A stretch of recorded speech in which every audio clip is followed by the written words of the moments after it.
बोलिए लक्ष्मी माता की जय। आज की इस वीडियो में मैं आपके लिए लेकर आई हूँ वैभव लक्ष्मी व्रत कथा। यह व्रत करने से धन, सुख, समृद्धि और वैभव की प्राप्ति होती है और साथ ही आर्थिक संकट, ग्रह कलेश और अन्य परेशानियां दूर होती है और भक्त की सभी मनोकामनाएं पूर्ण होती है। तो चलिए शुरू करते हैं यह वैभव लक्ष्मी व्रत कथा। तो बोलिए लक्ष्मी माता की जय। एक बड़ा शहर था। इस शहर में लाखों लोग रहते थे। पहले के जमाने के लोग साथ साथ रहते थे और एक दूसरे के काम आते थे। पर नए जमाने के लोगों का स्वरूप ही अलग सा है। सब अपने अपने काम में मग्न रहते हैं। किसी को किसी की परवाह नहीं। घर के सदस्यों को भी एक दूसरे की परवाह नहीं होती। भजन, कीर्तन, भक्ति भाव, दया, माया, परोपकार जैसे संस्कार कम हो गए हैं। शहर में बुराइयां बढ़ गई थी। शराब, जुआ, रेस, व्यभिचार, चोरी, डकैती आदि बहुत से अपराध शहर में होते थे। पर कहावत है कि हजारों निराशा में एक आशा की किरण छिपी होती है। इसी तरह इतनी सारी बुराइयों के बावजूद शहर में कुछ अच्छे लोग भी रहते थे। ऐसे अच्छे लोगों में शीला और उनके पति की गृहस्थी मानी जाती थी। शीला धार्मिक प्रकृति की और संतोषी थी। उसका पति भी विवेकी और सुशील था। शीला और उनका पति ईमानदारी से जीते थे। वे किसी की बुराई नहीं करते थे और प्रभु भजन में अच्छी तरह समय व्यतीत कर रहे थे। उनकी गृहस्थी आदर्श गृहस्थी मानी जाती थी और शहर के लोग उनकी गृहस्थी की सराहना करते थे। शीला की गृहस्थी इसी तरह खुशी खुशी चल रही थी। पर कहा जाता है कि कर्म की गति अटल है। विधाता के लिखे लेख को कोई नहीं समझ सकता। इंसान का नसीब पल भर में राजा को रंक बना देता है और रंक को राजा। शीला के पति को पूर्व जन्म के कर्म भोगने बाकी रह गए होंगे कि वह बुरे लोगों से दोस्ती कर बैठा और जल्द से जल्द करोड़पति होने के ख्वाब देखने लगा। इसीलिए वह गलत रास्ते पर चल निकला और करोड़पति की बजाय रोड़पति बन गया। यानी रास्ते पर भटकते भिखारी जैसी उसकी स्थिति हो गई थी। शहर में शराब, जुआ, रेस, चरस, गांजा आदि बदियां फैली हुई थी। उसमें शीला का पति भी फंस गया। दोस्तों के साथ उसे भी शराब की आदत हो गई और जल्द से जल्द पैसे वाला बनने की लालच में दोस्तों के साथ रेस, जुआ भी खेलने लगा और इस तरह बचाई हुई धनराशि, पत्नी के गहने, सब कुछ उसने रेस, जुए में गंवा दिए।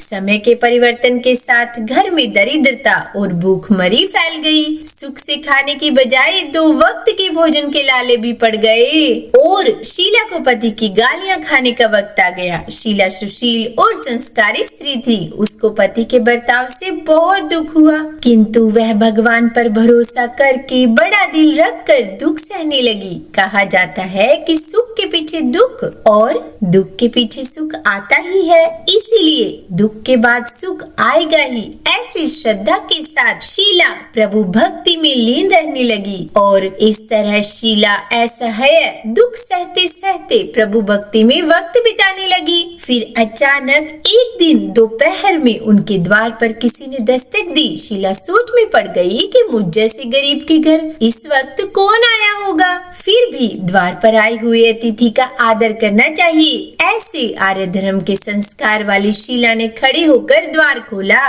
तो देखा कि सामने एक माझी खड़ी थी। वे बड़ी उम्र की लगती थी, किंतु उनके चेहरे पर अलौकिक तेज निखर रहा था। उनकी आंखों में से मानो अमृत बह रहा था। उनके भव्य चेहरे से करुणा और प्यार छलकता था। उनको देखते ही शीला के मन में अपार शांति छा गई। वैसे शीला इस माझी को पहचानती नहीं थी, फिर भी उनको देखकर शीला के रोम रोम में आनंद छा गया। शीला माझी को आदर के साथ घर में ले आई। घर में बिठाने के लिए कुछ भी नहीं था, इसीलिए शीला ने सकुचाकर एक फटी हुई चादर पर उनको बिठाया। माझी ने कहा, क्यों शीला, मुझे पहचाना नहीं? तब शीला ने सकुचाकर कहा कि माँ, आपको देख के बहुत खुशी हो रही है, बहुत शांति हो रही है। ऐसा लगता है कि मैं बहुत दिनों से जिसे ढूंढ रही थी वे आप ही हैं, पर मैं आपको पहचान नहीं पाई। तब माँ जी ने हंसकर कहा कि क्यों भूल गई? हर शुक्रवार को लक्ष्मी जी के मंदिर में भजन कीर्तन होते हैं, तब मैं भी वहाँ आती हूँ।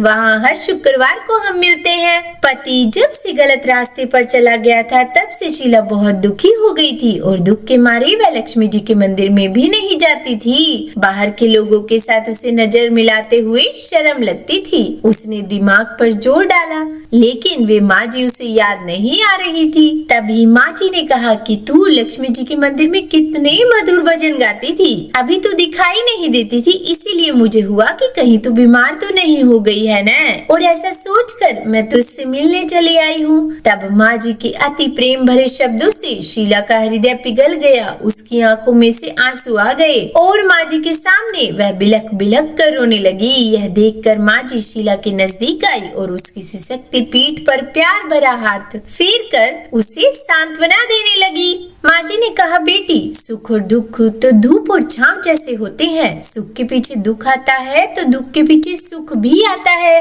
धैर्य रखो बेटी, और तुझे क्या परेशानी है, अपने दुख की बात मुझे सुना, तेरा मन भी हल्का हो जाएगा और तेरे दुख का कोई उपाय भी मिल जाएगा। तब माँ जी की बात सुनकर शीला के मन को शांति मिली। उसने माँ जी से कहा कि माँ, मेरी गृहस्थी में भरपूर सुख और खुशियाँ थी। मेरे पति भी सुशील थे। अचानक हमारा भाग्य हमसे रूठ गया। मेरे पति बुरी संगति में फंस गए, बुरी आदतों के शिकार हो गए और अपना सब कुछ गंवा बैठे, और हम अब रास्ते के भिखारी जैसे बन गए हैं। यह सुनकर माँ जी ने कहा कि ऐसा कहा जाता है कि कर्म की गति न्यारी होती है। हर इंसान को अपने कर्म भुगतने ही पड़ते हैं, इसीलिए तू चिंता मत कर। अब तू अपने कर्म भुगत चुकी है, अब तुम्हारे सुख के दिन अवश्य आएंगे। तू तो माँ लक्ष्मी जी की भक्त है, और माँ लक्ष्मी जी तो प्रेम और करुणा के अवतार है। वे अपने भक्तों पर हमेशा ममता रखती है, इसीलिए तू धैर्य रख कर माँ लक्ष्मी जी का व्रत कर, उससे सब कुछ ठीक हो जाएगा। माँ लक्ष्मी जी का व्रत करने की बात सुनकर शीला के चेहरे पर चमक आ गई। उसने पूछा, माँ लक्ष्मी जी का व्रत कैसे किया जाता है, यह मुझे समझाइए, मैं यह व्रत अवश्य करूंगी। तब माँ जी ने कहा कि बेटी, माँ लक्ष्मी जी का व्रत बहुत सरल है। उसे वर्ध लक्ष्मी व्रत या वैभव लक्ष्मी व्रत भी कहा जाता है। यह व्रत करने वाले की सब मनोकामना पूर्ण होती है, वह सुख संपत्ति और यश प्राप्त करता है। ऐसा कहकर माँ जी वैभव लक्ष्मी व्रत की विधि कहने लगी। बेटी, वैभव लक्ष्मी व्रत वैसे तो सीधा साधा व्रत है, किंतु कई लोग यह व्रत गलत तरीके से करते हैं, अतः उसका फल नहीं मिलता। कई लोग कहते हैं कि सोने के गहने की हल्दी कुमकुम से पूजा करो, बस व्रत हो गया, पर ऐसा नहीं है। कोई भी व्रत शास्त्रीय विधि से ही करना चाहिए, तभी उसका फल मिलता है। सच्ची बात यह है कि सोने के गहनों का विधि से पूजन करना चाहिए। व्रत की उद्यापन विधि भी शास्त्रीय विधि से करनी चाहिए। यह व्रत शुक्रवार को करना चाहिए। प्रातः काल स्नान करके स्वच्छ कपड़े पहनो। सारा दिन जय माँ लक्ष्मी का रटन करते रहो। किसी की चुगली नहीं करनी चाहिए। और फिर शाम को पूर्व दिशा में मुंह करके आसन पर बैठ जाओ। सामने पाटा रखकर उस पर रुमाल रखो। रुमाल पर चावल का छोटा सा ढेर करो और उस ढेर पर पानी से भरा तांबे का कलश रखकर कलश पर एक कटोरी रखो। उस कटोरी में एक सोने का गहना रखो। सोने का न हो तो चांदी का भी चलेगा, और चांदी का न हो तो नगद रुपया भी चलेगा। और बाद में घी का दीपक जलाकर अगरबत्ती सुलगा कर रखो। माँ लक्ष्मी जी के बहुत से स्वरूप है और माँ लक्ष्मी जी को श्री यंत्र अति प्रिय है, इसीलिए वैभव लक्ष्मी में पूजन विधि करते समय सर्वप्रथम श्री यंत्र और लक्ष्मी जी के विविध स्वरूपों का सच्चे दिल से दर्शन करो। उसके बाद लक्ष्मी स्तवन का पाठ करो। बाद में कटोरी में रखे हुए गहने या रुपयों को हल्दी कुमकुम और चावल चढ़ाकर पूजा करो और लाल रंग का फूल चढ़ाओ। शाम को कोई मीठी चीज बनाकर उसका प्रसाद रखो। न हो सके तो शक्कर या गुड़ भी चल सकता है। और फिर आरती करके 11 बार सच्चे हृदय से जय माँ लक्ष्मी बोलो। बाद में 11 या 21 शुक्रवार यह व्रत करने का दृढ़ संकल्प माँ के सामने करो और आपकी जो मनोकामना हो वह पूरी करने को माँ लक्ष्मी जी से विनती करो। फिर माँ का प्रसाद बांट दो और थोड़ा प्रसाद अपने लिए रख लो। अगर आप में शक्ति हो तो सारा दिन उपवास रखो और सिर्फ प्रसाद खाकर ही शुक्रवार का व्रत करो। लेकिन न शक्ति हो तो एक बार शाम को प्रसाद ग्रहण करते समय खाना खा लो। और अगर थोड़ी शक्ति भी न हो तो 2 बार भोजन कर सकते हैं। बाद में कटोरी में रखा गहना या रुपया ले लो। कलश का पानी तुलसी की क्यारी में डाल दो और चावल पक्षियों को डाल दो। इस तरह शास्त्रीय विधि से व्रत करने से इसका फल अवश्य मिलता है। इस व्रत के प्रभाव से सब प्रकार की विपत्ति दूर होकर आदमी माला माल हो जाता है। संतान न हो तो संतान की प्राप्ति होती है और सौभाग्यवती स्त्री का सौभाग्य अखंड रहता है। कुंवारी लड़की को मन भावन पति मिलता है। शीला यह सुनकर आनंदित हो गई और फिर पूछा कि हे माँ, आपने वैभव लक्ष्मी व्रत की जो शास्त्रीय विधि मुझे बताई है वैसे मैं अवश्य करूंगी, किंतु इसकी उद्यापन विधि किस तरह करनी चाहिए यह भी कृपया करके मुझे सुनाइए। तब माँ जी ने कहा कि 11 या 21 जो मन्नत मानी हो उतने शुक्रवार यह वैभव लक्ष्मी व्रत पूरी श्रद्धा और भावना से करना चाहिए। व्रत के आखिरी शुक्रवार को खीर का नैवेद्य रखो। पूजन विधि हर शुक्रवार को करते हैं वैसे ही करनी चाहिए। पूजन विधि के बाद श्रीफल फोड़ो और कम से कम 7 कुंवारी या सौभाग्यशाली स्त्रियों को कुमकुम का तिलक करके वैभव लक्ष्मी व्रत की एक पुस्तक उपहार में देनी चाहिए और सबको खीर का प्रसाद देना चाहिए। और फिर धन लक्ष्मी स्वरूप वैभव लक्ष्मी स्वरूप माँ लक्ष्मी जी की छवि को प्रणाम करें और माँ लक्ष्मी जी का यह स्वरूप वैभव देने वाला है। प्रणाम करके मन ही मन भावुकता से माँ की प्रार्थना करते वक्त कहें कि हे माँ धन लक्ष्मी, हे माँ वैभव लक्ष्मी, मैंने सच्चे हृदय से आपका व्रत पूर्ण किया है, तो हे माँ हमारी मनोकामना पूर्ण कीजिए, हमारा सबका कल्याण कीजिए। जिसे संतान न हो उसे संतान देना, सौभाग्यशाली स्त्री का सौभाग्य अखंड रखना, कुंवारी लड़की को मन भावन पति देना। आपका यह चमत्कारी वैभव लक्ष्मी व्रत जो भी करे उसकी सब विपत्ति दूर करना, सबको सुखी करना। हे माँ आपकी महिमा अपरंपार है। तब माँ जी के पास से वैभव लक्ष्मी व्रत की शास्त्रीय विधि सुनकर शीला भाव विभोर उठी। उसे लगा मानो सुख का रास्ता मिल गया। उसने आंखें बंद करके मन ही मन उसी क्षण संकल्प लिया कि हे वैभव लक्ष्मी माँ, मैं भी माँ जी के कहे अनुसार श्रद्धा पूर्वक शास्त्रीय विधि से वैभव लक्ष्मी व्रत 21 शुक्रवार तक करूंगी और व्रत की शास्त्रीय रीति के अनुसार उद्यापन विधि करूंगी। शीला ने संकल्प करके आंखें खोली तो सामने कोई न था। वह विस्मित हो गई कि माँ जी कहाँ गए।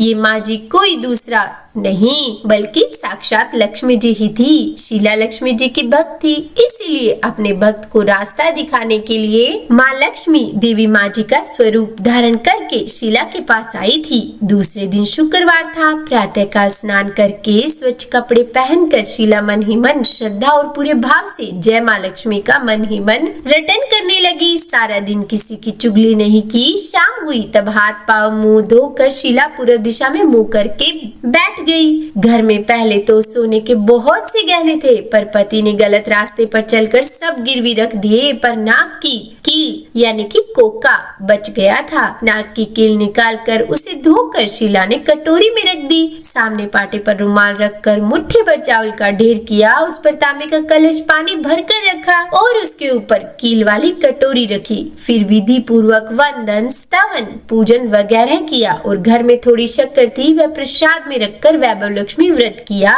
यह प्रसाद पहले पति को खिलाया। प्रसाद खाते ही पति के स्वभाव में फर्क पड़ गया। उस दिन उसने शीला को मारा नहीं, सताया भी नहीं। इससे शीला को बहुत आनंद हुआ। उसके मन में वैभव लक्ष्मी व्रत के लिए श्रद्धा बढ़ गई और फिर शीला ने पूर्ण श्रद्धा भक्ति से 21 शुक्रवार तक व्रत किया। 21वें शुक्रवार को विधि पूर्वक उद्यापन करके 7 स्त्रियों को वैभव लक्ष्मी व्रत की 7 पुस्तकें उपहार में दी और फिर माता जी के धन लक्ष्मी स्वरूप की छवि को वंदन करके भाव से मन ही मन प्रार्थना करने लगी कि हे माँ धन लक्ष्मी, मैंने आपका वैभव लक्ष्मी व्रत करने की जो मन्नत मानी थी वह व्रत आज पूर्ण किया है। हे माँ मेरी हर विपत्ति दूर करो, हमारा सबका कल्याण करो। जिसे संतान न हो उसे संतान देना, सौभाग्यवती स्त्री का सौभाग्य अखंड रखना, कुमारी लड़की को मन भावन पति देना और जो कोई भी आपका यह चमत्कारी वैभव लक्ष्मी व्रत करे उसकी सब विपत्ति दूर करना, सबको सुखी करना। हे माँ आपकी महिमा अपरंपार है। और ऐसा बोलकर लक्ष्मी जी के धन लक्ष्मी स्वरूप की छवि को प्रणाम किया और इस तरह शास्त्रीय विधि से शीला ने श्रद्धा से व्रत किया और तुरंत ही उसे फल मिला। उसका पति सही रास्ते पर चलने लगा और अच्छा आदमी बन गया तथा कड़ी मेहनत से व्यवसाय करने लगा। धीरे धीरे समय परिवर्तित हुआ और उसने शीला के गिरवी रखे हुए गहने चुरा लिए। घर में धन की बाढ़ सी आ गई और घर में पहले जैसी सुख शांति छा गई। वैभव लक्ष्मी व्रत का प्रभाव देखकर मोहल्ले की दूसरी स्त्रियां भी शास्त्रीय विधि से वैभव लक्ष्मी का व्रत करने लगी। तो बोलिए लक्ष्मी माता की जय। हे माँ धन लक्ष्मी, आप जैसे शीला पर प्रसन्न हुई उसी तरह आपका व्रत करने वाले सब पर प्रसन्न होना, सबको सुख और शांति देना। जय माँ धन लक्ष्मी, जय माँ वैभव लक्ष्मी।